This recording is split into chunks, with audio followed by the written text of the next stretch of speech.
नमस्कार सर, मी डॉक्टर अनिल कांबळे, संशोधन अभियंता, अपारंपरिक ऊर्जा स्रोत व विद्युत अभियांत्रिकी विभाग, डॉक्टर पंजाबराव देशमुख कृषी विद्यापीठ येथे कार्यरत आहे। पंजाबराव देशमुख कृषी विद्यापीठाने विकसित केलेलं सौर ऊर्जेवर चालणारे प्राणी प्रतिबंधक यंत्राबाबत आपणास माहिती देणार आहे। आपण हे बघितलेलं आहे सर की शेतकरी बंधूंना जंगली जनावरांचा फार त्रास होतो।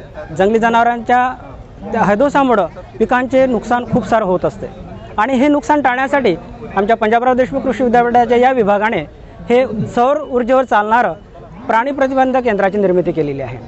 यामध्ये आपण बघितलेलं असाल की याला एक सोलर पॅनल दिलेला आहे वरच्या साईडनं, ज्यावरती सूर्याची किरणे पडतात, म्हणजे त्या फोटॉन स्वरूपात याच्यावरती किरणे पडतात।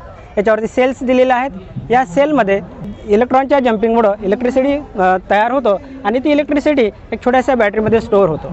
याच्यामध्ये आपण दिलेला आहे की एक लाईट दिसतो, या लाईट हा सतत 360 डिग्रीमध्ये रोटेट होत असतो।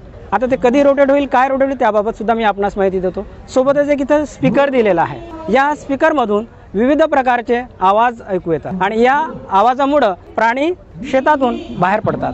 यामध्ये आपण बघितलं ते प्रत्येक 5.5 मिनिटाच्या अंतराने यातून ध्वनी निर्माण होत असतो। हा ध्वनी साधारणतः 10 सेकंदापर्यंत कंटिन्युअस राहत असतो आणि अर्ध्या किलोमीटरपर्यंतच्या रेंजमध्ये असलेला प्राणी तिथून तो बाहेर शेतामधून बाहेर निघतो। साधारणतः याची किंमत 5,800 म्हणजे 6,000च्या जवळपास आहे। आपण इथं बघितलं की याच्यावर रात्रीचा आपल्याला त्रास होतो, दिवसाकाळी तो कुणी ना कुणी आपल्या शेतामध्ये असते। जर आपल्याला याचं वर्किंग बघायचं असेल तर जर रात्र झाल्या म्हणजे की आपल्याला सूर्यकिरण मिळणार नाहीत। सूर्यकिरण मिळाले नाही तर याच्यावरती रात्र झाल्यानंतर याच्यावर किरण पडणार नाहीत आणि किरण पडले नाही तर काय होईल, ऑटोमॅटिक हा सुरू होऊन जाईल, म्हणजे साधारण 5:30 सुरू होईल। अशा प्रकारचे आवाज आपल्याला ऐकू येतील। कुत्र्याच्या आहेत, वेगवेगळ्या प्राण्यांच्या त्याच्या सहाय्याने आत असलेलं जनावर बाहेर निघून जाईल।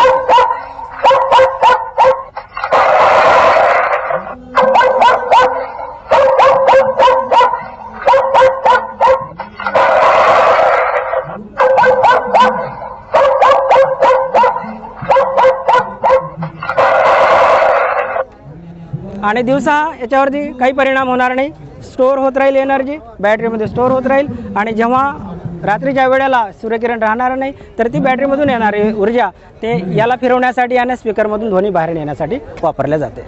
या उपकरणाबाबत आपल्याला काही माहिती लागल्यास किंवा आपल्याला हे उपलब्ध करून घ्यायचं असल्यास पंजाबराव देशमुख कृषी विद्यापीठाचा अपारंपरिक ऊर्जा स्रोत विद्युत अभियांत्रिकी विभाग आहे, या विभागाला आपण भेट द्या आणि याबाबतची आपण माहिती जाणून घ्या। सोबतच जर उपकरण आपल्याला विक्रीस लागत असेल तर त्या पद्धतीचं तुम्हाला आपण मदत करण्यास तयार आहोत। धन्यवाद सर।